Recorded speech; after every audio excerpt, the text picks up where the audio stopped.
Hey everybody, welcome to another live video.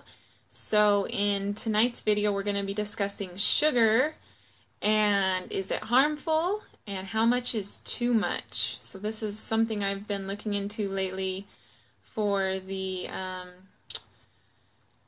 test group that I have going through a nutrition therapy program for different inflammatory diseases. And so we talked last week about sugar and what effect that has on various diseases, and I thought this was interesting information that others might want to hear about too. So I'm going to jump right into it. Hopefully some of you will jump on here with me in a minute. So tonight we're going to be talking about sugar, and when I say sugar I'm talking about added sugars is mainly what I'm referring to, because in the research that I've been looking at, added sugars tend to have different effects on our health than sugars that are naturally occurring in things like fruit and milk and a little bit in some vegetables and things. So we're not talking about those type of sugars. The ones that are present in the food naturally do not have the same health consequences as sugars that we're adding to foods. And this includes even added sugars that are from natural sources like honey and maple syrup and that sort of thing, which I would definitely still encourage you to use as often as possible in place of more processed and refined sugars, because they're still going to be slightly more nutrient dense and healthful for you. But so talking about sugars, so what do we know about sugars? So first of all, let's talk about how to know if the difference between when you're eating a food, if it's an added sugar or a naturally occurring sugar. So if it comes in a package and it has an ingredient label on it, then you just want to look in the ingredient list and just see if there's any words that are going to clue you in that they added sugar as an ingredient. And sugar comes under a lot of different names. So some of the things you're going to want to look for is, of course, any word that has, sugar in the description. So brown sugar, malt sugar, that's obviously sugar. Oh, hey Debbie, thanks for joining. Okay, and then there's, words like words that have like syrup in them. That's going to be a sugar. So, fructose syrup, maple syrup. Any word that ends in ose is going to be a type of sugar. So there's fructose, sucrose, glucose. You might see, I don't know if you'd see these as an added ingredient, but like galactose and lactose. Those are all different types of sugars. Okay, and then anything that says like corn sweetener or something like that, like sweetener, is going to be added sugars. So look in your ingredient list. If it has any of those things, there's added sugars in it. And then I think this is a really great change. The new food labels that are coming out need to have added sugars and a separate line from just the sugar in the product. So right now on the food labels, you'll see like the carbohydrates listed, and as a subgroup of that, they'll tell you how much of that carbohydrate is sugar, but you don't know if it's naturally occurring sugars or sugars that have been added. And so on the new food labels, they are going to tell you how much of that sugar is added sugar. And the FDA made those new regulations, and the big companies were supposed to comply by 2018, I think, but then they applied for an extension. And I don't know what the new deadline is for food companies, but you will see some people are already putting out the new labels with the added sugars on them. So you'll see some of the old labels and some of the new labels as you're checking out your food labels. All right, so now let's jump into why we care. So why do we care if it has added sugars or naturally occurring sugars? Okay, so one of the first things that we're looking for, or that we know about added sugars, so there was a small study that was published in the American Journal of Clinical Nutrition, and they measured the effects of 2 different whole food snacks versus 2 different refined added sugar snacks. So the whole food snacks were, it was raisins and peanuts, bananas and peanuts, and then the refined ones was a candy bar, and then a soda with chips. So those were the 4 snacks they gave the people in the study. And it was just a small study, but they measured their blood sugar levels and their blood insulin levels after they had each of these snacks and just watched what they did. And so basically what they found was that the whole food snacks didn't cause like an out of control blood sugar or insulin response. It stayed, pretty low. The curve, stayed pretty low and then came back down for both the insulin and the glucose in their blood after eating these snacks. When they had the refined sugar snacks, the curve was a lot steeper. So their blood sugar shot up. The insulin in response to the high blood sugar shot up. And then when it came back down, it crashed down too low to a level that is a little bit too low. And so that was the response that they saw with the refined sugar snacks. And so the conclusion of the people that were doing this study was, this is a quote, that the snacks, that foods with refined processed sugars in them, quote, stress and sometimes overwhelm homeostatic mechanisms, unquote. So if this were happening like, I don't know, once a week or so, we're having some sort of highly processed sugary snack like this, and it's making your blood sugar and insulin shoot up to problematic levels, then it probably wouldn't be, that big of a problem. You're probably not going to start seeing, the blood vessel damage and the peripheral nerve damage and insulin resistance and that sort of thing developing. But because most people don't have those sort of snacks only occasionally, we do see a lot of those type of problems developing in people. Okay, so the first thing that we know about sugar from this study is that it stresses our body's ability to maintain normal blood sugar and insulin levels. Okay, so a second study in the Journal of the American Medical Association, published in 2014, so they looked at heart disease risk and death on low sugar and higher sugar diets. So what they found is that people that ate 17 to 21%, I believe, of their calories as sugar had about a 40% higher chance of dying from heart disease than those that only got 8% of their calories from sugar. And they found that those that ate more than 21% of their calories as sugar actually had a double chance of dying from heart disease. So that's pretty significant. And just to give you an idea of what that would look like, so somebody that was having 21% of their calories as sugar would be, let's say that it's an adult on about a 2,000 calorie diet. That would be, let me see, I had a note somewhere about what that would look like. 21% of your calories is sugar, so I had this figured out, but now I can't think because I'm on video. I'll get back to that in a second. Okay, I've got it in my notes somewhere. I think it's around like 100 grams of sugar though. 105, I think, is maybe what I figured out. 105 grams of sugar would be about 21% of your calories if you're on like a 2,000 calorie diet. All right, so we know that high sugar diets have greater heart disease risk, okay? Another thing that we know about higher sugar intake is that it results in higher ectopic fat deposits. So you might be saying, what in the world is ectopic fat? So ectopic fat is basically fat where it's not supposed to be. So fat that is being deposited around your organs, in the belly region, around the liver, within the muscle tissue, that's all ectopic fat. It's bad fat, but it's not places where we want fat to be. And the problem with fat being deposited ectopically is that it's associated with all sorts of problems that really plague Americans and developed countries. Things like insulin resistance, diabetes, fatty liver disease, cirrhosis, all of those sort of things are related to ectopic fat. And so we know that high sugar consumption causes that to happen. Another thing, we talked about how high sugar snacks that make the blood sugar shoot up and back down again, how those make the insulin also shoot up. And a problem with having high insulin in the body, there's several problems with it. One of the things is insulin does, though, is makes your body start storing fat.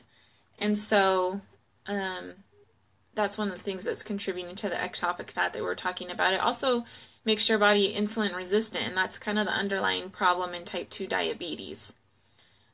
So we know sugar is related to ectopic fat, insulin and blood sugar control issues, heart disease, insulin resistance, type 2 diabetes, fatty liver disease, cirrhosis, and other problems. These are just these are just 3 studies that I've cited, and there are many more. So that kind of leads to the question, so we know that high sugar diets are dangerous to our health, but how much sugar is okay is kind of the next question.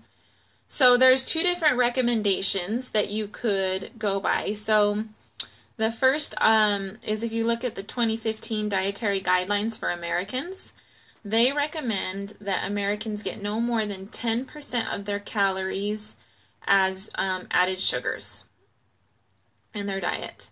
So if you are on a 2,000 calorie diet, 10% of your calories from sugar would look something like about 50 grams of sugar.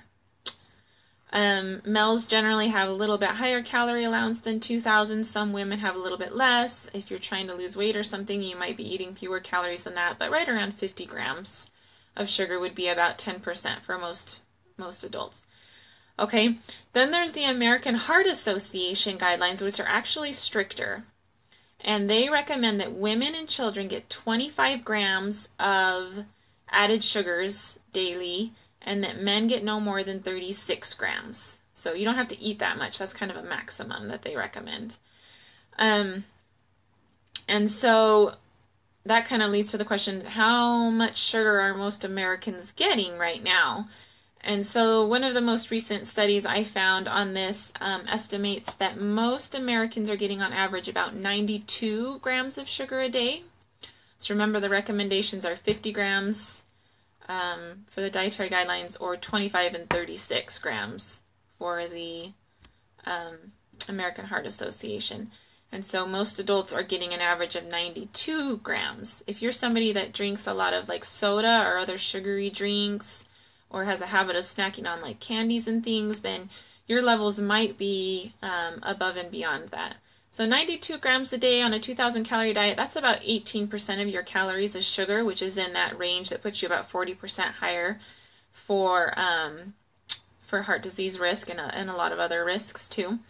So what would a 50 gram or 25 gram diet look like of sugar daily? So in my test group that I mentioned, we talked about this last week, and so this whole week we have had the challenge of eating, for the women in the group, 25 grams or less of sugar, and for the men in the group, 36 grams or less.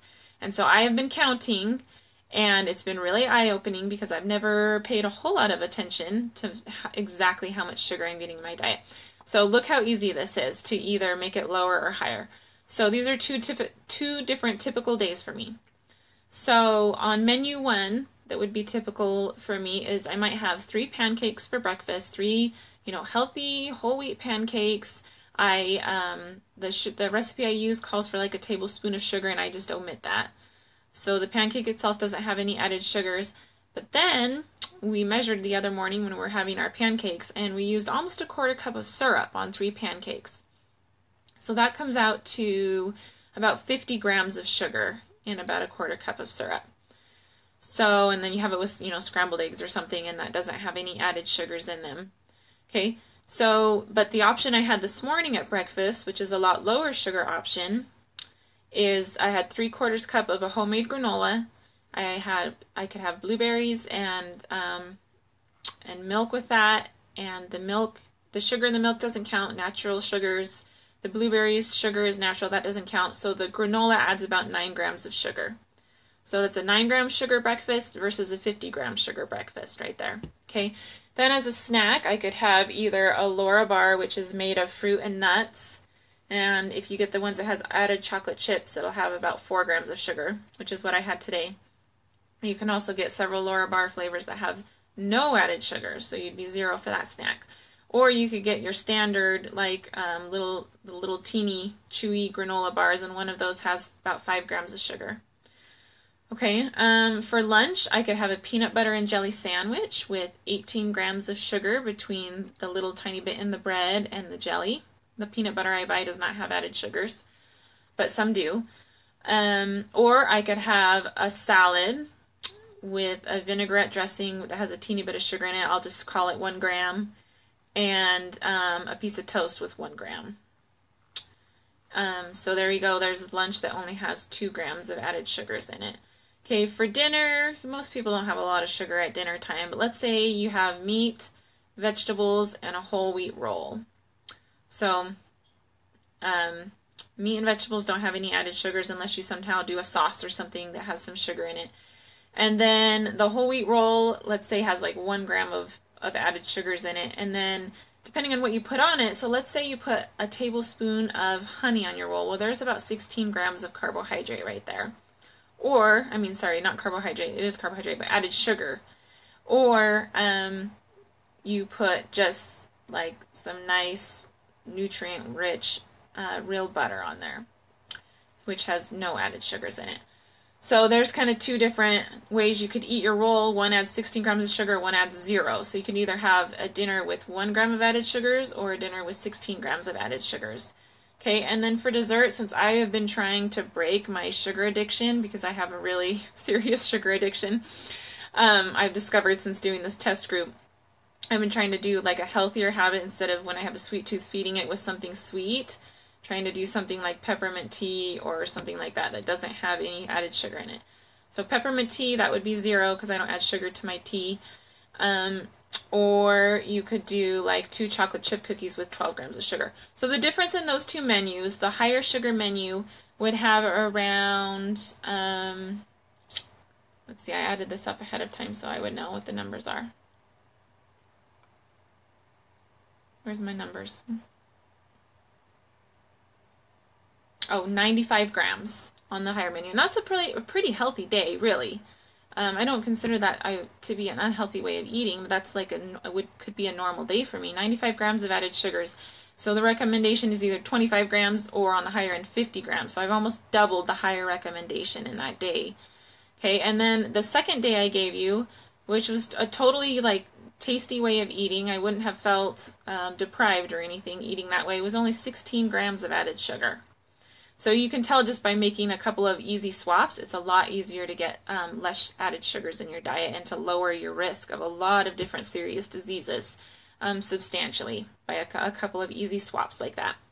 Okay, so and then let's just talk about some ways to really sabotage yourself pretty quickly as far as added sugars go. So if you throw a soda into the mix, just a normal can of Coke, for instance, has 39 grams of added sugars. In 1 Coke, you've already gone over your limit, whether you're male or female for the stricter guidelines. And then, like a regular size Snickers candy bar has 30 grams of sugar, and I think a king size one has almost double that. So, just kind of interesting statistics. And like I mentioned earlier, it's not like you can never have a soda or a candy bar again, but I really don't feel like they have a place regularly in a healthy diet. And then if you're wondering about fruit juice, so as far as fruit juice goes, as long as you're choosing 100% actual fruit juice, because there's a lot of stuff in the juice aisle that's actually just like flavored sugar water. If you're choosing actual juice, and you're drinking no more than an 8-ounce glass a day, that has not been found in the studies that I've seen to be associated with a greater risk of disease. So 100% juice in moderation, even though it is pretty sugary and it's going to raise your blood sugar pretty quickly, it hasn't been found to be a problem so far that I've seen. If I find differently, I will let you know. All right, so I'm going to give you a challenge. Be more aware of the added sugars in your diet. So tomorrow, count how much sugar you eat, and then maybe set a goal for yourself, and for the next week, try to stick to that goal. And so my advice for choosing whether you go with the stricter or the more lenient sugar recommendations I would say if you don't have any serious health issues, you're not dealing with, high cholesterol, high blood pressure, an autoimmune condition, any sort of inflammatory disease like that, then maybe you could go with the 10% of your calories as sugar recommendation. If you are dealing with some sort of disease, then I would probably recommend the American Heart Association recommendations of either 25 grams for women or 36 grams for men. So there's my video about sugar. I don't see anybody's posted anything about questions, although I still haven't figured out how to see what people are saying on the live video very well. So hope that was helpful. There's kind of a lot of information there, but I tried to keep it down to the basic stuff I've been finding. And anyway, let me know if you have further questions, and I will see if I can answer them in comments. So thanks for joining, everybody.